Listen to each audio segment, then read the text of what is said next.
Welcome back to Ammu's vlogs. నాకు ఒకటి అర్థం కదండి, విత్తనం మంచిదైతే ఎక్కడ విసిరేసినా బతికి మహావృక్షంగా ఎదుగుతుంది.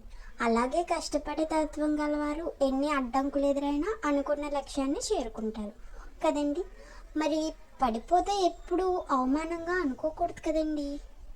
ఎందుకంటే పడిపోతేనే కదా తెలిసేది. చేయిచ్చి పైకి తీసుకునేది ఎవరు, చేయి చూపించి హేళన చేసేది ఎవరు, మన వాళ్ళు ఎవరు, పరాయి వాళ్ళు ఎవరు అనేది అప్పుడే కదా తెలుస్తుంది. పడిపోయామని ఎప్పుడూ బాధపడకుండా మనలో ఉన్న మంచి విత్తనాన్ని వృక్షంలా మార్చడానికి ప్రయత్నించాలి కదండి.